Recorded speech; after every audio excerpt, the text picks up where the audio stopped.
নয়, তুই কোরআন পড়ে জানিস না, মানে পর্দা না, মানে কিছু এইভাবে কি করে গিয়ে মসজিদের রাজনীতির কথা পায়? তুই তো কোরআনে জানিস না। কত নেতা, কত টুপিওয়ালা। আমি এই মসজিদে একদিন জুমের নামাজ করে বসলাম, একটা লোক গাড়িওয়ালা হাজি গামছা এই লাল গুলের পাঞ্জাবি লম্বা আমার কাছে আসছে, হুজুর আমি পুলিশের চাকরি করি, আমি মিথ্যে বলবো, আমি খোঁজবা দিচ্ছি কোরআন, মানে ঘটনাটা বোঝার জন্য বলছি। আমি বললাম তাহলে আমি পুলিশের চাকরি করি, তো চাকরি আর করবো না, চাকরি বাদ দেবো, হুজুর এটা করা যাবে না। কেন? তাহলে সাইডি ছেড়ে রায় দেওয়ার সময় সৌদি আরব জিজ্ঞেস করছে যে তাকে কেন শাস্তি দেওয়া হবে, তার অপরাধটা কি।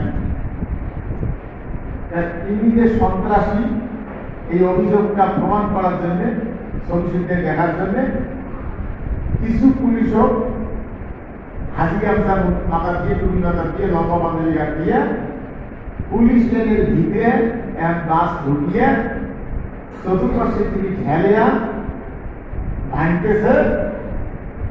আর এইটা যে আমরাই পুলিশ, আমরাই ভাবতেছি বলতে সাজিয়ে। আর এই ছবিটা সৌদি আরবের ওই জবের সাথে পাঠিয়ে দিছে। ওই বাস ভাঙার ব্যাপারে আমিও জড়িত ছিলাম, আমি বাধ্য হয়ে করছি কাজ, আমিও করছি না করলে কি যায় চাকরিদার